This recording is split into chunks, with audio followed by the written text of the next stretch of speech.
যখন লোহা আবিষ্কার হলো তখন বনের কোনো গাছই ভয় পেল না।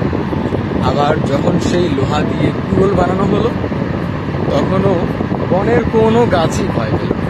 কিন্তু যখন কুড়ালটার সাথে একটি কাঠের লাঠি যোগ দিল তখনই বনের সমস্ত গাছ ভয় পেয়ে গেল। আর ঠিক সেই সময় বনের মধ্যে ছোট্ট একটি গাছ বড় গাছগুলোকে জিজ্ঞেস করলো, আচ্ছা, যখন লোহা আবিষ্কার হলো তখনও তোমরা ভয় পেলে, যখন কুড়োল বানানো হলো তখনও ভয় পেলে, কিন্তু যখন একটা কাঠের লাঠি কুড়োলের সঙ্গে যোগ করলো তখন তোমরা ভয় পাচ্ছ। মজার বিষয় হচ্ছে তখন বনের সব থেকে যেই বড় গাছটা, সেই গাছটা ব্যাখ্যা করে, মানুষ তোমার যতই ক্ষতি করতে চাক না কেন, যদি তোমার ঘরের মধ্যেই শত্রু থাকে তাহলে যতই শক্তিশালী হও না কেন তুমি খুব তাড়াতাড়ি ধ্বংস হয়ে যাও।